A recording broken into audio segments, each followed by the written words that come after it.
अब हमने हर गली और कूचे में जलसा करना है और अगला जलसा लाहौर में करना है। अली अमीन गंडापुर अटक नहीं, लाहौर भी पहुंचेगा, लाहौर का जलसा भी होगा और वो जलसा भी इतना बड़ा होगा कि तारीख में इतना बड़ा जलसा नहीं हुआ।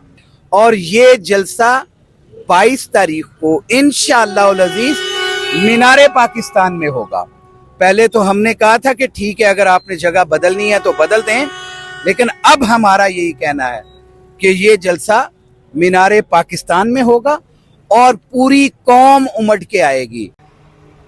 अस्सलाम वालेकुम जी, आज 9 सितंबर का दिन है।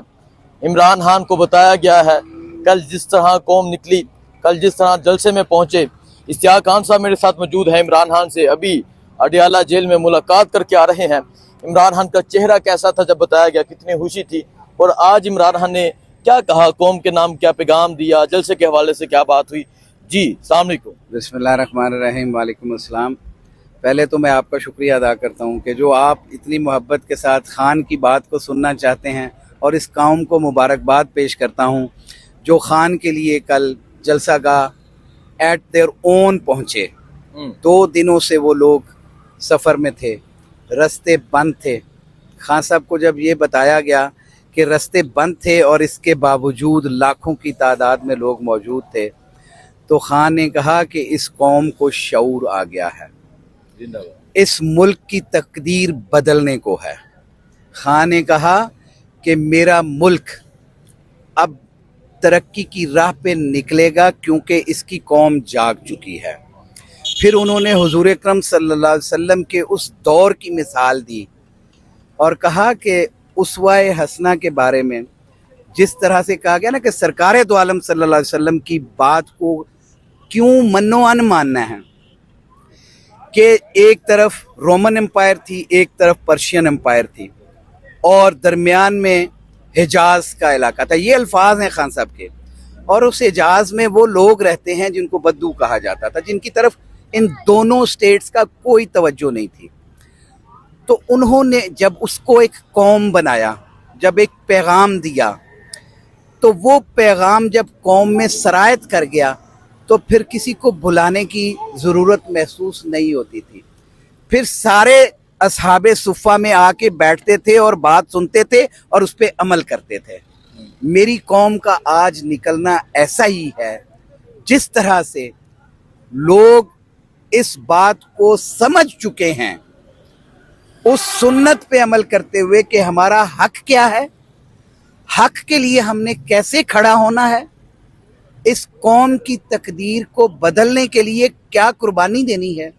ये अल्फाज थे खान साहब के ऐसे। और वो कहते हैं कि अब कॉल देने की ज़रूरत नहीं रह जाती, जलसे करने की ज़रूरत नहीं रह गई। जलसे तो हर गली और कूचे में हैं, अब हमने हर गली और कूचे में जलसा करना है और अगला जलसा लाहौर में करना है। अच्छा, करक में भी जलसा। अब इसी तरफ आते हैं लाहौर के जलसे की तरफ। अली अमीन गंडापुर की जन्नत से जो कल स्पीच की गई, जो उन्होंने एक धमकी भी दी और कहा भी कि हम आएंगे, रोक कर दिखाइएगा। तो आज नून लीग वालों ने प्रेस कॉन्फ्रेंस की, अता तारड़ ने कहा कि अटक पुल क्रॉस करके दिखाइएगा। इस पे क्या कहना चाहेंगे? एक तरफ अली अमीन ने कहा है कि हम डोल भी साथ लेकर आते हैं, हम रात भी लेकर आते हैं, और दूसरी तरफ अता तारड़ साहब कह रहे हैं कि हम आपको किसी सूरत अटक पुल क्रॉस नहीं करने देंगे। तो क्या कहेंगे आप? ये इस हुकूमत की कली खुली है। इसके वज़रा, वो राना सनाउल्लाह हो, वो अता तारड़ हो, उनको तो झूठ और लग़व बातें कहने के अलावा कुछ नज़र नहीं आता।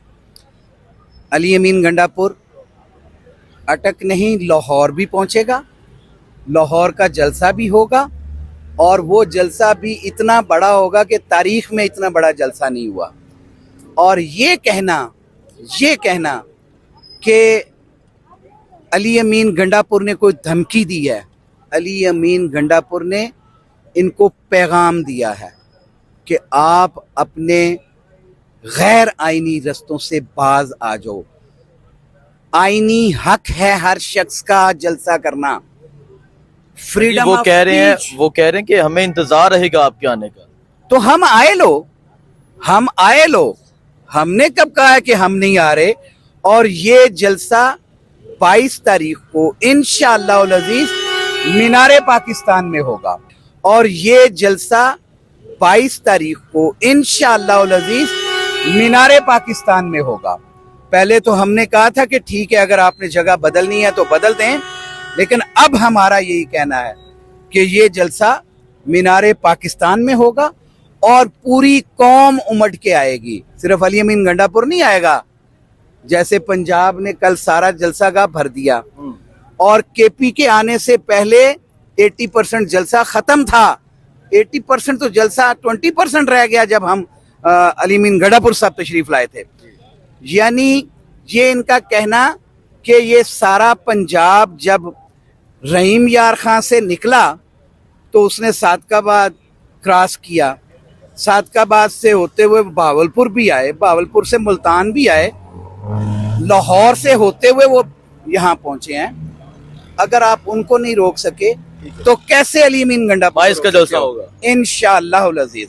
आप बाहर प्रेसिडेंट भी रहे हैं, तो वकला का क्या किरदार होगा, क्योंकि लाहौर में वकला की बहुत ज़रूरत होगी, तो क्या किरदार होगा? वकील खान साहब ने आज कहा कि जब 9 मई के बाद 13 अगस्त तक का टाइम मिला ना, तो कहते हैं कि वकील वो मेरी फायर वॉल है जिसने हमेशा मुझे प्रोटेक्ट किया और आगे भी वकील ने प्रोटेक्ट करना है। इस 9 मई के हवाले से वकला का जो रोल है वो आपके सामने है, ILF पाकिस्तान का जो रोल है वो आपके सामने है। आज पार्टी में, मदर पार्टी में वकला का जो रोल है वो आपके सामने है। वकीलों ने अपने किरदार से साबित किया है। हम आइन और कानून को मानते हैं। ये काला कोट आइन की पासदारी के लिए खून दे चुका है। इस मुल्क में इन जजों को बहाल करवाने के लिए हमने जिंदा अपने ऊपर, जिंदा लाशों के ऊपर, हमारे वकला के ऊपर पेट्रोल बम फेंके गए थे। शायद आपको वो वक्त भूल गया है, लेकिन हमें याद है। हम किसी भी कुर्बानी से दरेग नहीं करते, क्योंकि हम कोई गैर कानूनी अमल करते ही नहीं है। हम इस मुल्क में चाहते हैं कि बड़े और छोटे के लिए कानून एक हो, और किसी बड़े के लिए एक अलग कानून हो और छोटे के लिए अलग कानून हो। तो फिर सरकार दो आलम सल्लल्लाहु अलैहि वसल्लम की वो बात याद कर लें कि अगर मेरी बेटी भी ये जुर्म करती तो मैं उसके हाथ भी काटने का हुक्म देता। तो आज तुम लोग सोचो, ये जो हुकूमत बैठी है ना, ये दोहरा कानून, ये जो काजी उल कज़ा बैठे हैं ना, ये जो जजेस बैठे हैं जिन्होंने आज का ये फैसला दिया है, काला फैसला आज का दिया गया है, क्योंकि जुर्म तो रह ही नहीं गया, कानून के मुताबिक जुर्म नहीं रह गया। और कहते हैं कि जाएं FIA कोर्ट में जाके पेश हों और वहां पे आपके केसेस सुने जाएं। ये जज कौन होता है किसी की जुरिस्डिक्शन को अज्यूम करने के लिए? जब FIA के तहत कोई जुर्म होगा, उसकी इंक्वायरी होगी, उसकी इन्वेस्टिगेशन होगी, उसकी कंप्लेंट होगी, उसकी FIR होगी, तो तब ये केस FIA कोर्ट में चल सकता है। जी, बहुत शुक्रिया जी। इश्तियाक खान साहब मेरे साथ मौजूद है। लाहौर का जलसा होगा, जरूर होगा। इमरान खान बहुत खुशी थे, बहुत खुश दिखाई दिए जब उन्हें बताया गया कि कौम निकल आई है। बाकी अपडेट देते रहेंगे। मुझे दीजिए इजाजत, अल्लाह हाफिज।